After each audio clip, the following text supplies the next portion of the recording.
देना चाहेगा तो वो यहाँ से सीधे अपने कार्यक्रम को देगा और आप सबको वो समान रूप से प्रसारित होगा। मैं बहुत प्रसन्न हूँ आज, क्योंकि मैं चाहता था कि आपके जीवन में जो भी थोड़ा बहुत दुख है, यहाँ रहने का जो पीड़ा है, उसको मैं कम कर सकूँ, तो आज ये साकार हुआ है। इंडिया विजन फाउंडेशन जाने में बहुत बड़ी दिक्कत है, तो आगे की मुखिया आदरणीय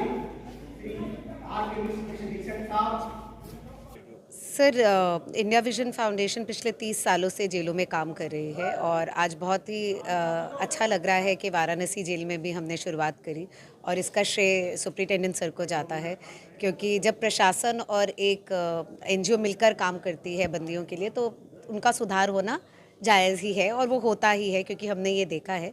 तो जेल स्टेशन का जो हमारा उद्देश्य है इंडिया विजन फाउंडेशन का, वो है कि मनोरंजन के साथ साथ हम कैसे शिक्षा दे सके बंदियों को, उनके स्वास्थ्य के, उनके मानसिकता को कैसे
क्या जेल रेडियो की शुरुआत हुई है, कैदियों को क्या फायदा?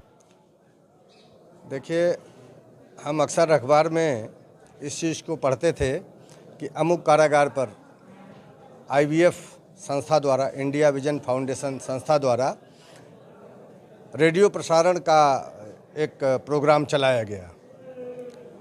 तो मेरी इच्छा थी कि मेरी भी कारागार में हो। खासकर सेंट्रल जेल में जो बंदियों का जीवन है वो एक पूरी तरह से बंदी के रूप में है। इसी चारदीवारी के भीतर ही उनको अपने समय को बिताना है और समस्त कार्यों को करना है।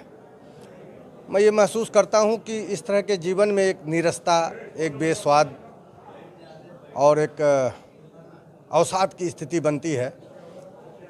तो वो स्थिति न बने, हमारे बंदी को अवसाद में न जाए, वो परिवार का जो विरह है, छूट है, कारागार में रहने का जो दर्द है वो कुछ कम हो और थोड़ा वो उसको गम को भुला सके। तो उस गम को भुलाने के लिए, कम करने के लिए ये इंडिया विजन फाउंडेशन की तरफ से हमने रिक्वेस्ट किया उनसे कि कृपया आप, दूर तो बहुत है, चूँकि संस्था दिल्ली में है, उसके आसपास एनसीआर में काफ़ी काम हुआ है, तो मैंने चाहा कि भाई यहाँ हो। तो मैं धन्यवाद दूंगा मोनिका जी को, जो यहाँ पर निदेशक के रूप में हैं, और हमने सहयोगी रवि जी जो इंडिया फाउंडेशन के हमसे काफ़ी जुड़े हुए हैं, अक्सर बात करते रहते हैं। तो मैं इनको धन्यवाद दूंगा कि इन्होंने इस मैटर को परसू किया संस्था की जो अध्यक्ष हैं किरण बेजी जी के समक्ष, और यहाँ के लिए इसको पास कराया। आज ये आप साकार रूप में देख रहे हैं, इसका उद्घाटन हुआ है। हमारे डीजे साहब, विधिक सेवा प्राधिकरण के जो सचिव हैं श्रीमान विजय कुमार विश्वकर्मा जी, उन्होंने आज इसका उद्घाटन कराया है, मुकत्तिथ थे हमारे वो। और मैं विश्वास करता हूँ पूरी आशा के साथ कि जो सोच मेरे मन में थी और जो मैं इस दुख दर्द को, इनको अपने बंदी भाइयों का जो कम करना चाह रहा था, निश्चित रूप से वो ये आज का ये जो उद्घाटन हुआ है रेडियो प्रसारण का, ये निश्चित रूप से उस लक्ष्य को प्राप्त कर लेगा। टाइमिंग तो देखिए, जेल खुलने से लेकर ये जेल बंद होने तक चलेगा। बीच में भोजन के बाद लगभग 3 साढ़े 3 घंटे का अवकाश रहेगा, यानी कि इसको माना जाए कि 12 से